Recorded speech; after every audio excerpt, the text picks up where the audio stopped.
Today on Get in the Lab, we're kicking off season 3 with talking about what makes a good podcast. More specifically, what makes a good show, as well as I'm back from my break.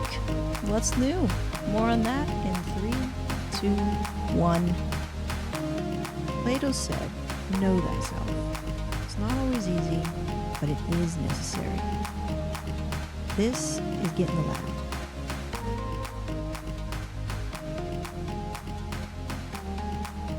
Hey, welcome back to the lab.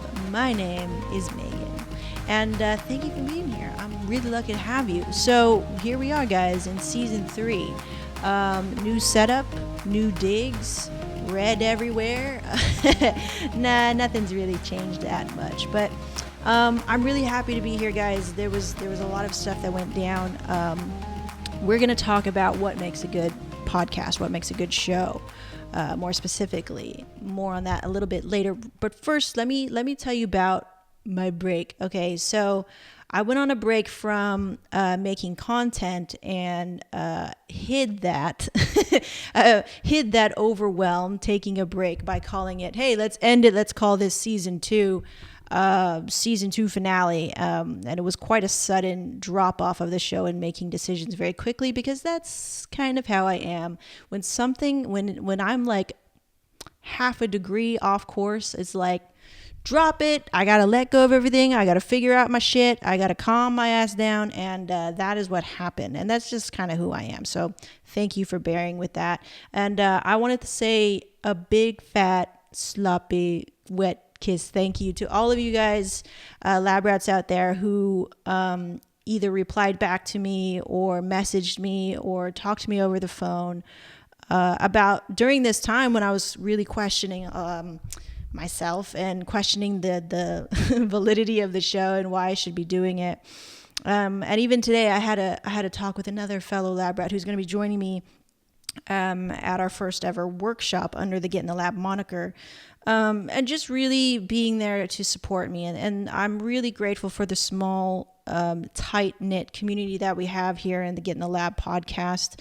I'm really thankful. It means a lot to me, guys. For one thing, like, it was hard to say honestly, like, there was a lot of great feedback coming in from you guys, and I still couldn't find it within myself to be like, why am I doing what I'm doing? Why am I putting out the content that I'm putting out? It was hard for me to find a why during that time. However, I'm still so grateful that the lab rats out there were able to give their support and actually write back and say something, because that takes time and that takes energy out of your day and whatever you're working on. So I really appreciate that you sent out, good vibe, good feeling, and good love to my way to help me figure out what's or even just to comfort me as I was trying to figure out what was going on with the show. Because seriously, guys, first of all, the break was not a break. I still made videos when I wasn't supposed to. I was supposed to just walk away from everything and really clear my mind. However, I couldn't really do that. When you become so used to creating content, it becomes part of your daily routine. And when you're not doing it, it's like there's so much inside of you that has to be purged, poured out, just kind of worked through. So I still created videos, but I didn't hit publish. So I think that really helps. Like, if you are a content creator and you find solace in creating content as a sort of self-therapy, sometimes you don't have to hit publish all the time. It's great to go through the process of making that content, writing out an article, creating a vlog, creating a video, creating an episode. I think I created about 6 episodes, guys, that were supposed to kind of walk you through this transition between, season 2 to season 3. And then I didn't hit publish and they were good episodes, but I just didn't feel like it. I didn't feel it in my heart of hearts that it was the right thing to do at that time. So I just kept to myself and still went through the process, the really therapeutic process of purging all that stuff that was in me. So, it wasn't really a break. So, I started to question all this stuff. And through that, there was some bouts of legitimate, like, depression. I couldn't find, I would wake up and just be like, I don't I don't know. I don't know what to do with myself. Like, it was very weird. And I think it was just it was a burnout, of creating daily content. And I didn't know that that's what was going to happen. I knew it wasn't going to be sustainable, but I didn't know that it was going to have this sort of effect on me mentally and emotionally and all this stuff. So, interesting, super useful, because it made me question, and keep in check why I'm doing what I'm doing. And I think this is something moving forward with Get in the Lab, where we're going to be focusing on our why and really getting our mental game right. Because, if you're like me and you're doing work and it feels like you're a zombie, it feels like you're on autopilot and you're not getting that fulfillment within yourself as to why you're, and feeling fulfilled in what you're doing. And all the while I was, creating content but not hitting publish, I was consuming a lot of content that would supposedly help me get out of this sort of funk that I felt, this sort of depressed state that I was in. And I don't use that word lightly. I don't. I make light of it now, and I try not to make light of it because that's a serious term. But seriously, in that moment, guys, when I was on this break, I really felt just off my game. I wasn't in that vibe of feeling like my normal self, and it freaked me out a little bit. So I want to share that with you guys and be as transparent as I can, because those are the moments that make or break you. And I just was talking to my friend Josh, and he was like, you know what? Sometimes the universe, or whatever you believe in, will test you. Will test your verve. Will test your metal. And I do have this dream for myself and Kevin. I would say, a very small, reasonable dream that I have for us, being that I create content and he shoots photography and we both work from home.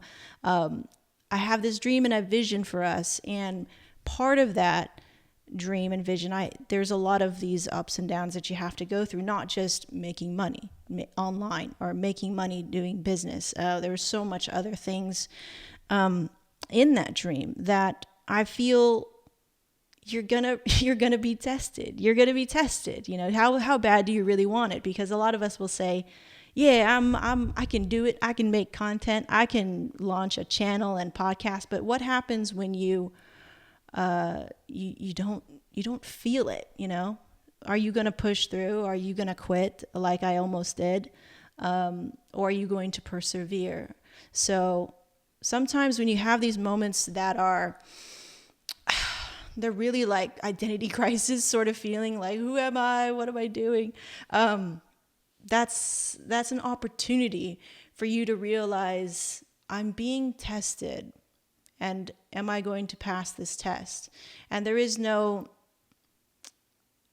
that's kind of the wrong way to say it, because I don't want to say to you guys, like, maybe the I could have said no to continuing on the show, and if I really felt that the show wasn't going to serve me in the way that I wanted it to anymore, and you guys, then yeah, that would be the right choice to do, to cut it off and quit. But there was so much feedback from the community, and hearing it from my friends in person and through the screen and on all this stuff, and even from Kevin, don't give it up. Don't let this go. That's something that you have built.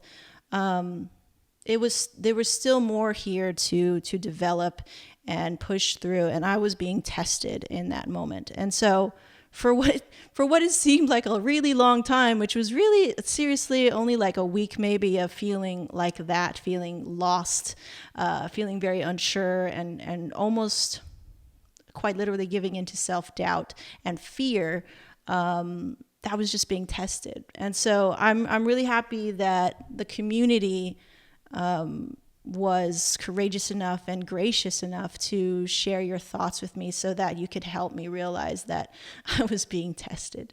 So, and it's not just me, I've always said that Get in the Lab is not me shouting at you guys. The Get in the Lab podcast, and the idea behind it is to enable you to live the life that you really want. And so for me, I have to remember that, like, in order for me to occupy this space, this lifestyle that I want.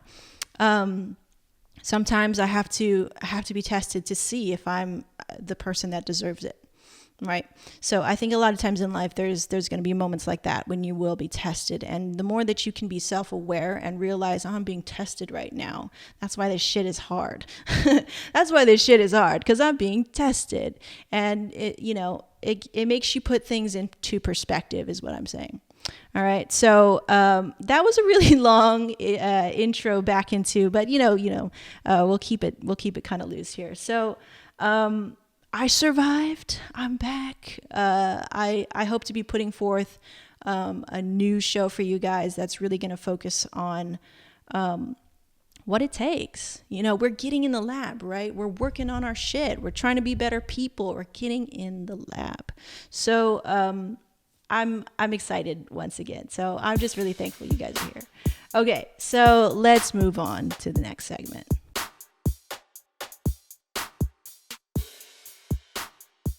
Okay, guys, so now it's time to lay down the new season, and what you can kind of expect. So this idea was given to me, before I went on my little mental breakdown, but the fact of creating seasons for your show, right? So seasons, it's a great way to experiment. Try new things, keep things that worked for you, and still expand the show in different directions when you have other interests. So Get in the Lab is a very ethereal sort of, up in the air topic. What does Get in the Lab mean? Well, it's a number of things, as you guys have seen. I've talked about a number of things on the show.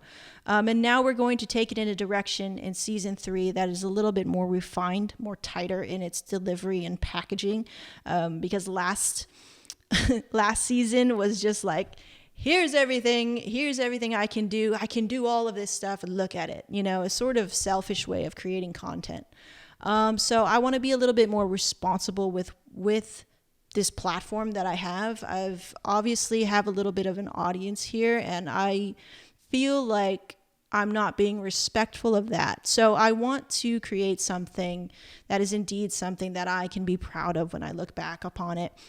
And say that, yeah, this, episode in season 3, number 5, really helped somebody, or even helped me. Okay. So seasons 1 and 2, they were an experiment. We tried, daily video content. I'm looking at notes here. Being on SoundCloud, being on iTunes, we got into New and Noteworthy. We got featured in Entrepreneur.com and Huffington Post. That's, big names. We got to go to Podcast San Diego and talk about video podcasting. We got to be invited to Podcast Movement, which I'm still really trying to get over there. Money is tight. What else did we do? Because it was a video show, we didn't get much feedback on the SoundCloud, on the audio only platforms, which is, kind of to be expected because it's a video show, duh. So what we're going to do moving forward is we're going to drop those audio platforms, those audio only platforms, until we see an actual need to do that. Otherwise, I really don't see why we would invest into platforms that haven't given back to us. It's already proven in seasons 1 and 2 that that's not where our core audience is. We're a video show, so we should be on a video platform. At the same time, I'm not really too excited about spending for video hosting to be on iTunes either, because I don't think the market is there for us yet. Maybe for somebody like, big names like Pat Flynn or something like that, but for us, it's not really in the cards. Okay. Another thing that we learned was that daily content is a beast as means of building subscriptions, of building subs, which is cool. But we all know here on YouTube that views are what matter, right? The engagement, how long are you watching the video? So it's not necessarily good for fostering worthwhile conversations, the conversations that I want to have with my audience, which will be more in depth. I love being in the comments. Hint, hint. But also very difficult to maintain daily content. I am a content creator not only for Get in the Lab, but for Kevin Levu Photography, and now going to be taking my writing to another level. So I need more time to do other things other than creating video content. Okay. Another thing that we learned was co-hosting with non-podcasters. Co-hosting is always going to get more views in my experience because there's another person there. So, it's exciting. However, it's not sustainable. So whenever I have a co-host or somebody else on the show, it's more than likely going to be one of those interview sort of things, a one for sort of deal. But it's really hard to maintain a co-hosting sort of atmosphere, especially if that other person isn't really living within the podcaster realm. I mean, we're a video show, but I still call myself a podcaster, even though I'm not on iTunes. Can I still say that? I think I can still say that. So it's difficult to maintain because, for one, the podcaster does all the work, and I'm a one-person show, so I do everything from production to everything. I just do everything, okay? So it's harder to do that when you have another layer, another person to also think about. So I still feel like the show is very much in its infancy. So, let's bare bones run it for a while and see where that gets us. I think that's going to be a lot smarter moving forward. Okay. Another thing that I learned, was that process of elimination is something that I need to work on. So I have I want to touch everything, I want to talk about everything. And I'm sure a lot of you content creators have a lot of ideas, right? Running through your head. Oh, that's a good idea. I could talk about that. I invite you to practice this process of elimination, of narrowing down. Think of sort of like in a designer mind where they're like, what else can I take away? How can I make it simpler? How can I make it even more simplified, even more that's the best way to say it. How can I make it even simpler, right? So what else can I take away? When you're done taking away everything that you can take away, then you've created something very, very powerful. You don't have all of these extraneous bullshit ideas and things that are misleading or confusing. So if you're like me and you like to, you have ADD with your attention span, practice this process of elimination. What can you take away and what can you really focus on and execute on? Okay. And that's what we're going to do throughout this season 3. Another thing that I've learned is that the creative process is a bitch sometimes, because sometimes you just need to be like, nope, I can't listen to you, whether it's good or bad. And I think a lot of artists will agree with me that sometimes you just got to put your blinders on, because otherwise you get so many influences, and it's great to get influenced. And we've talked about this a number of times on the show. Kevin is a big proponent of this, where he will not look at anybody's work because he doesn't want to dilute his own creativity. And that's something that I need to remember, because I consume a lot of people's content. And so sometimes I use words and say things and they're not really my words, and you need to dig deep and find your own words, your own way of digesting things and saying things. Okay. So the seasons of Get in the Lab, we'll try to focus on one experiment, okay, that makes one that I know it makes me feel uncomfortable, because I know that's where I need growth the most. So it would be a drastic upgrade for us to be able to put those things that we're comfortable with, that will drastically change our lives. So per se, creating streams of passive revenue. That's something that's really on my radar, because we want to attain a certain lifestyle, and attaining this certain amount, and if we can do it passively, you can work it into the workflow that we're already doing, then that will make a big difference in our lives. And it's highly attainable. So our goal, we have a revenue goal. I have a revenue goal of creating passive content about $500 a month. That's going to be my goal. How I'm going to make that happen, there's a number of ways, which I'll reveal probably in the next show. But I want to let you guys know that there's going to be one major experiment that I'm going to be sharing with you throughout season 3. So the main focus is this experiment that I'm going to be holding against myself and being transparent about it and sharing it with you guys about how I'm going to get this passively made $500 a month. And then all the while focusing on, what it takes to get in the lab and be a better person, work on your craft, master your mind. Your mind is a crazy thing sometimes.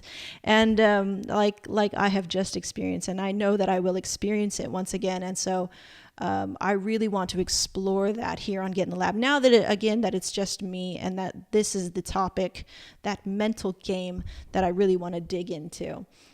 So that's going to be happening. So more on that in later weeks. And let's move on to the last segment of the show.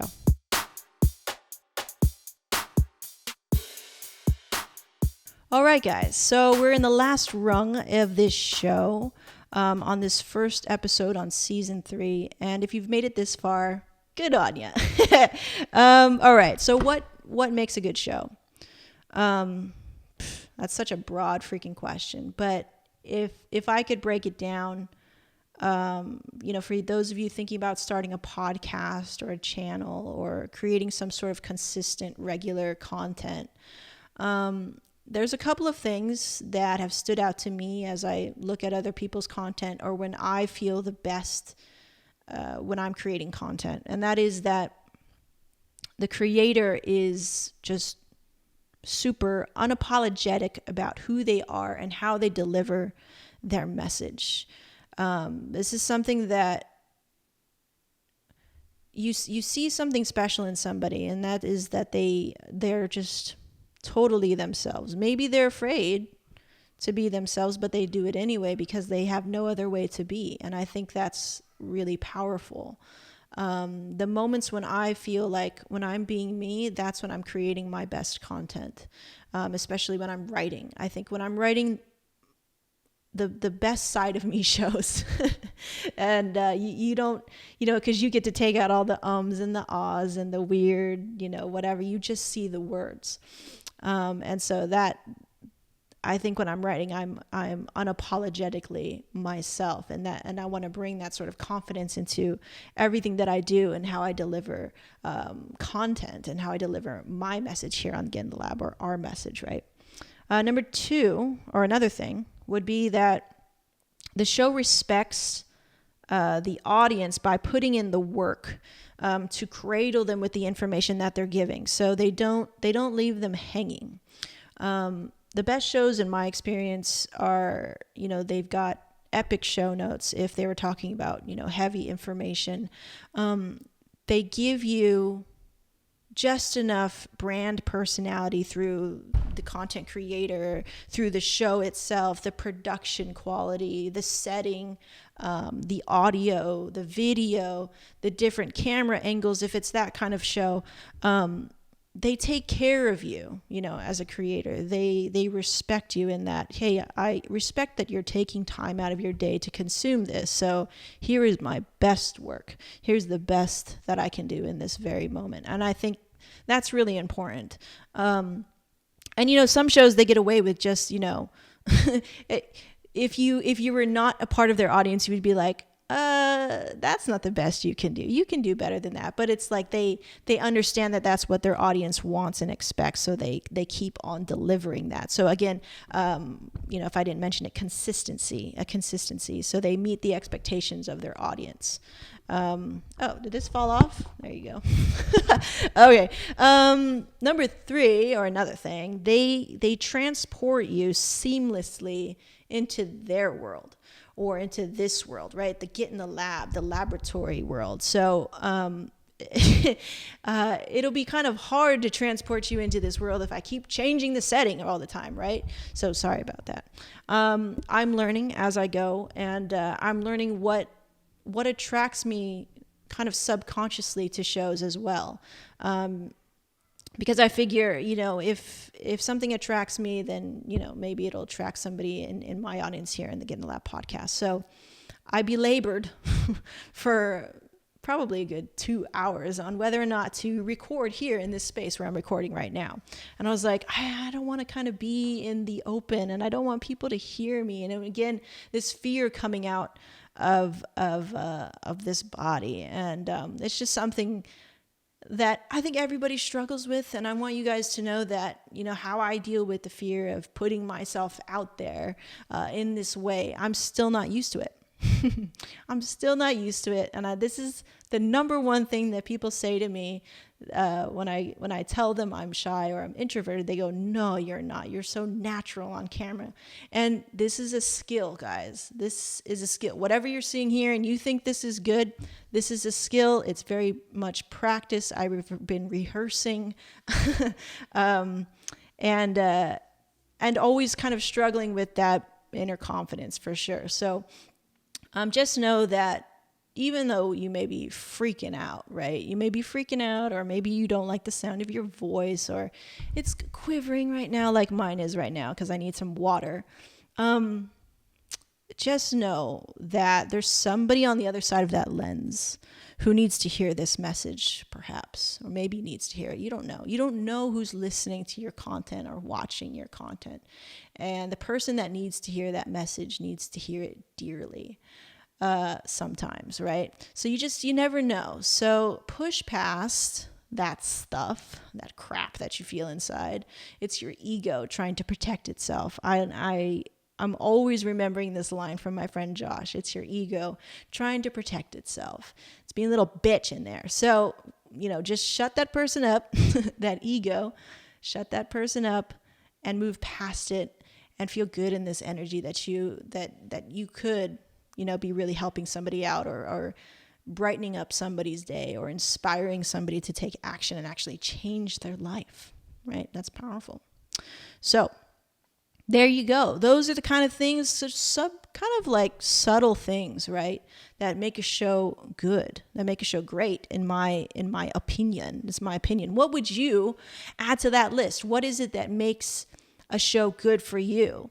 And I guess that kind of depends on what kind of show you're watching. Because if you're talking about TV, or you're talking about a content creator like myself, or a talking head, or a YouTuber, or a podcast show, I'd really love to hear it. Maybe there is a universal thing. I know there's a universal thing that ties attractive shows all together. Like what makes it watchable, addictive. I would love to hear that in the comments. Okay, so that was our first show. We're going to keep it tight and light at 30 minutes. I want to remind you guys that moving forward with this show, this is an experiment and me putting myself on blast. And, as my friend Plato says over here, know thyself. So, I think Gary Vaynerchuk's going on and on about self-awareness. And this is something that is very, very powerful. The more that you can kind of be objective about yourself and what you're feeling, I think the more closer and you can get to your goals. Because I think a lot of times when we being indecisive or being unsure and not making a move on things because we don't know who we are, which is a very scary feeling. I was freaking out for a minute, but it's definitely something to work towards here on Get in the Lab. So I want to thank you guys for hanging out. It's been a great show. We're going to see you next week. I'll give you guys the results of our first workshop under the Get in the Lab moniker. In the next show. So I'm pretty excited about that. So good things, guys. We'll see you next time. Like this video if you did. Subscribe to become a lab rat today. And we'll see you next week. Good things. Once again, my name is Megan, reminding you to get in the lab. And we'll see you. Peace out.